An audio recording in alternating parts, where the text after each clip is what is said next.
After the sacking of Coruscant, the Jedi Council agreed that the Republic had been undone by the bold cunning of the Empire's strategy. A closer look, however, suggests the sacking of Coruscant was not the crowning moment of the Empire's campaign, but rather a risky maneuver undertaken after all other efforts had failed.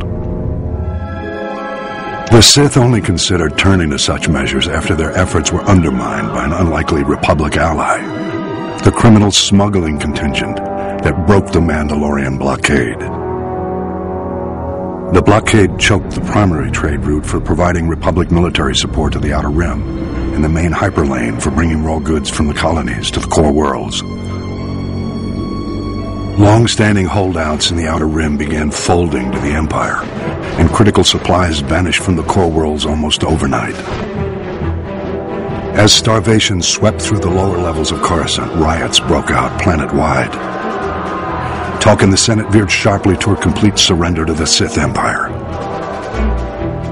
It was at this critical hour that a Mirialan smuggler named Hylo Viz recognized an extraordinary business opportunity for her and her partners.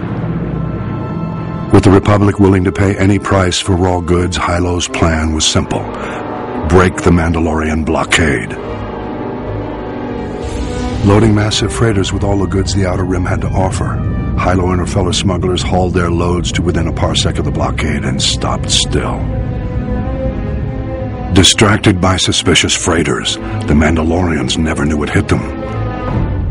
A motley fleet of small starships dropped out of hyperspace and opened fire. A massive space battle ensued. The smugglers' light freighters ran rings around the Mandalorian cruisers. But even so, Hylo Viz and her band were outmatched. Fortunately, Republic Strategic Information Systems was tipped off and starfighters were scrambled from nearby systems. With their assistance, the Mandalorians were quickly overcome. The blockade broken, Hylo Viz brought freighters full of raw goods into Coruscant and walked away with more wealth than she had ever imagined. An elaborate medal ceremony was held in her honor, but Hylo never showed. She was long gone. Rumor has it Hylo Viz was killed a year later for double-crossing the Hutts. Regardless, through this unlikely hero's efforts, the Republic war effort gained a reprieve. At the time, many believed the Empire was behind the Mandalorian blockade. My research indicates a far more elaborate explanation. I will share that in my next report.